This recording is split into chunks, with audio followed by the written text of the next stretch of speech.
Child and Adolescent Behavioral Health invites you to listen to another great episode of the Health, Hope, and Happiness podcast brought to you by Stifel. On today's segment of Ask Dr. Steve Graef, owner of Mindurance, an organization for one-on-one mental health coaching to help coaches and athletes manage their stress and enhance their performance. Today, we're going to discuss a timely topic, youth sports burnout. And just as many adults experience burnout from their jobs, our youth are experiencing burnout from their job, which in this case is the sport they have chosen to participate in. So, as usual, we offer different perspectives on this topic from a coach's, parent, and athletic point of view. This is a timely topic. So I know when I was growing up, for instance, I played Y basketball during the winter and the season was over. As I got older as a teenager, the very best of the best played AAU ball. And perhaps, Steve, as you were growing up, youth travel leagues were starting to pop up and become more popular. And I know for my kids, they kind of experienced that 365-day sports cycle we're in today. So I know you're doing a little bit of traveling, so you may want to update us there and then provide some initial thoughts about this topic before we start exploring it. Yeah, totally. Well, it's good to be on the podcast again. I'm currently exploring the Southwest right now. I'm in Arizona, working my way over to California to do the Pacific Coast Highway in my RV. So, been a great trip so far, and but nice to be in a Starbucks right now and to be able to answer a few questions on a very, very important topic. And I think an initial disclaimer before we get into this is there may be times where it feels like I'm demonizing sport or whatever, and maybe that won't necessarily come across. I want to try to take a fair and balanced approach, but I really want it to come across that this is a fair and balanced approach, and these are not simple answers to some of these questions. There's a lot of gray area. There's a lot of yes and. There's a lot of both. And so I just want to say that kind of going into this, because anytime we're dealing with an individual's interest and passions, it can be difficult to piece and partial out. Is this something that I want to keep doing? Is it something I need a break from? Or is it something I really, really actually enjoy doing all the time and I'm fine with it? And where we're at along that continuum at any given time can kind of shift and change. So I just want to put it out there. If I offer an alternative approach or thought process at some point, that it's not demonizing sport, it's just looking at it from another angle. So, Dr. Steve, earlier you mentioned about athletes and performance and how we're in a 365-day cycle here. So we're going to talk a little bit about the athletic side of sports, youth sports burnout. And I'm going to give you some stats that I recently Googled, and I consider them kind of staggering statistics, especially since I had a daughter who was a competitive cheerleader, and then my son was a three-sport athlete in high school. So 39% of females and 34% of male athletes experience burnout. 45% of those youth athletes quit a sport because of burnout. And finally, 70% of kids quit sports by the age of 13 due to burnout. These stats seem to indicate that kids are no longer having fun playing sports, which is the whole reason kids should be playing sports. So from a mental health perspective here, what can be done to maybe reverse this trend a little bit? Mm.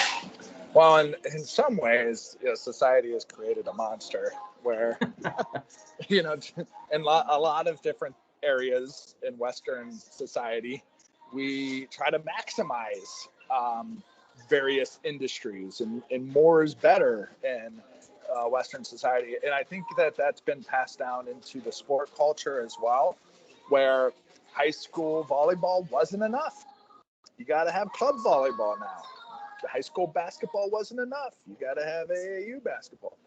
So in some regards, the sport culture has really expanded into maximization and how can we progress and get the most out of this sport possible. And in order for that trend to be reversed, we'd have to start taking a real realistic appraisal of whether more is in fact better. Is the additional reps and time on the court doing any good, or is it just maximizing profit for some of the clubs and institutions that are out there providing these services? And again, in the bio, I mentioned I don't want to demonize sport, but like that's a lot of what's going on. Yeah, it's increasing visibility, but it's also increasing more time in the sport, and more time in the sport. Just like if you were to spend more time at your job, even if you like your job, it's going to increase the likelihood of burnout. More of anything is going to increase the likelihood of burnout. If you have pizza every single day for 4 hours a day, as much as you love pizza, eventually you're going to get burned out on it. So we would have to really start to rethink, is more always better? Emphasizing the importance of breaks, diversifying the human portfolio with some patience and pause and breaks in between. Nice. So it's challenging. Yeah. So to prevent athletic burnout, do you feel like there's an ideal number of sports a young athlete should be playing to prevent burnout? Well, 0. Zero would be the ideal number, because if you're not doing something, you're not going to be burnt out by it. But obviously, that's tongue in cheek a little bit.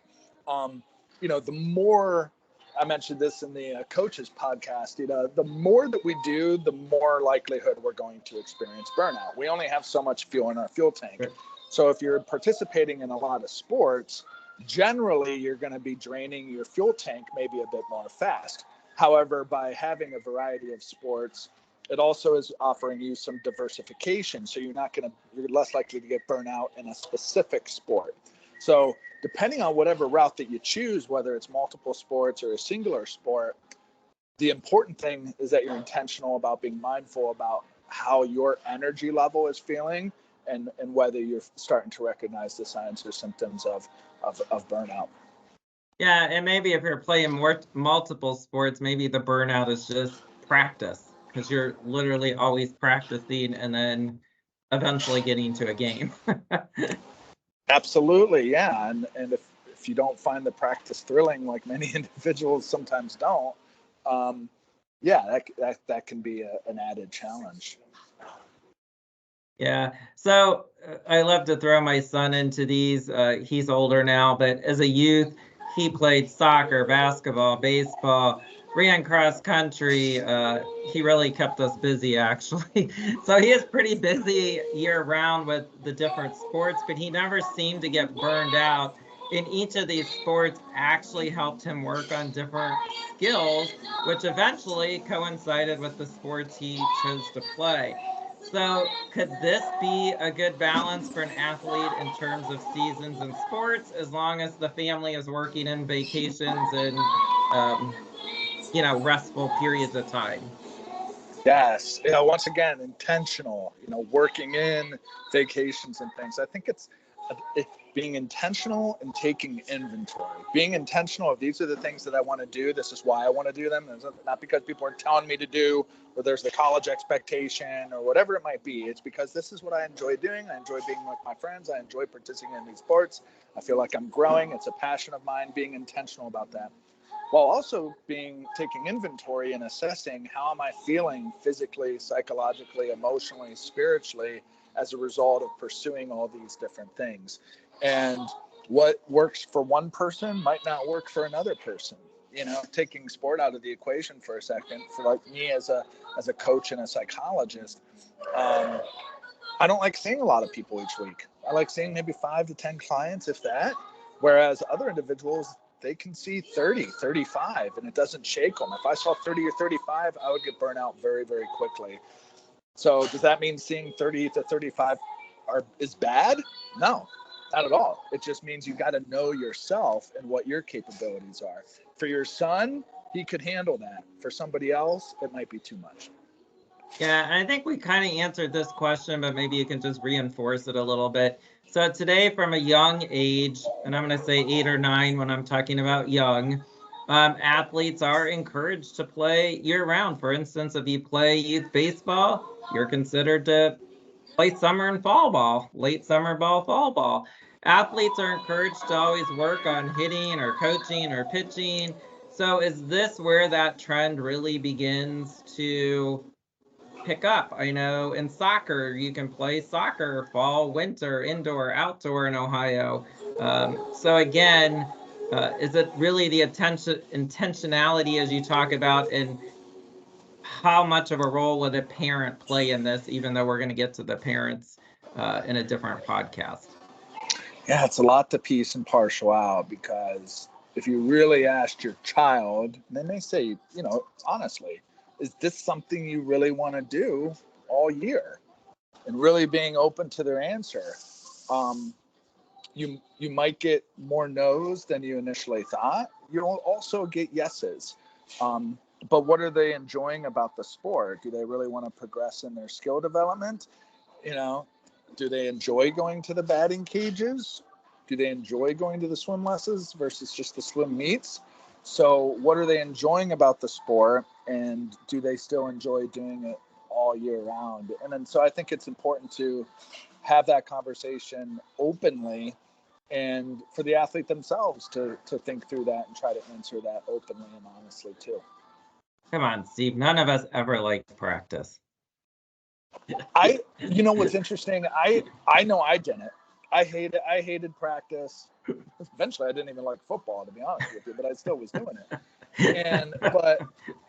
But it seemed like when I was at Ohio State at college, some of the guys that ended up going and playing professionally, it seemed like they really enjoyed practicing. In fact, a local guy, it seemed like when Mike Doss had an opportunity to go out to the practice field and stuff, they just loved football so much that it didn't matter whether it was practice or the game. They just loved it. So I think, and those are the individuals that this conversation really isn't about. Right. I don't think they'll ever get really burnt out. They could, too much of anything that has the potential, but it's kind of those tweeners that are like, yeah, I like sport, I like hanging out with my friends and such, but I'm going to feel left out if I don't do it. And then, I got the starting spot, but if I don't participate in the summer thing, is that going to be frowned upon? The next thing you know, you're in this trap. You're kind of on this treadmill, in this trap of, I don't really want to be doing this as much as I'm doing this, but I feel like if I don't, I could be in trouble. Yeah. And so this is going to lead into my next question. So that athlete who is beginning to recognize he or she is getting burned out, what are some of the first steps that should be taken to evaluate and then validate those feelings to get to the solution? So should they be talking to their coach or their parent, or who is, or what is the first step for an athlete? Well, probably the first step is their own self-conversation, right? So they're feeling some type of way, and there could be an opportunity for them to explore that just within themselves, maybe initially. That doesn't have to be very long, but just noticing and taking time to notice, all right, what's going on with me? And some kids obviously are not quite capable of doing that. That's okay, but just, all right, I'm feeling less motivated, or I seem to enjoy the sport less than I did at the beginning of the season, or less than I did last year.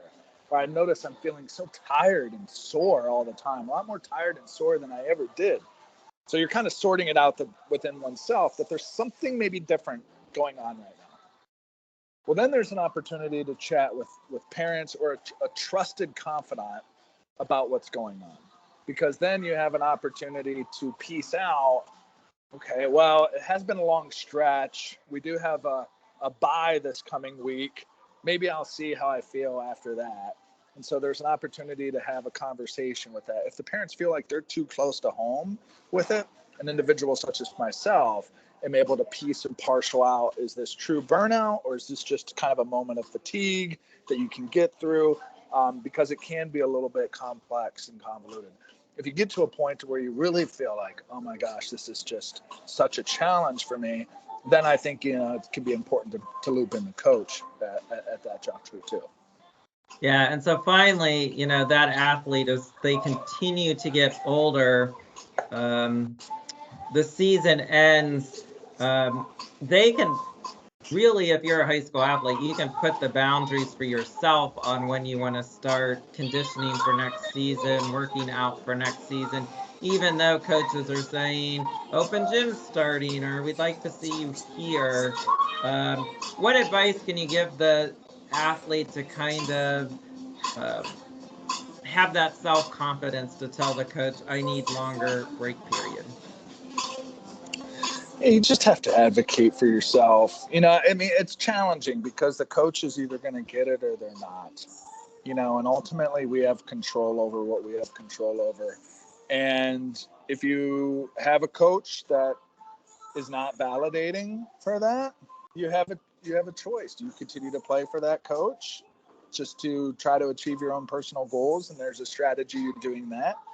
Or do you make the decision, I'm going to find a coach that is more validating of their players, concerns? And there's pros and cons to doing that, because sometimes jumping ship, there's pros and cons to doing that. So in staying, there's pros and cons to doing that. And that's where being intentional and taking inventory of how you're feeling, and then being aware of those pros and cons. But at the end of the day, you're in control over those choices. Even those choices that you feel like you're not in control over, you do have some control over. The thing is, there's pros and cons associated with them. And the choices that you make are not always going to be ideal. So that, I think, can hang people up sometimes. But in recognition, at the end of the day, we're talking about middle school or high school sport. Okay. That may lead to college sport. Okay. All of which is really a small proportion of your entire life as a human being. So even if you feel like, damn, I'd like to take a break, but if I tell my coach that, it might decrease my playing time. Okay, I know that sucks right now, but just keep in mind that it's not going to impact whether you have a family and grandkids and a successful career when you're 67, 65, 70 years old. Okay.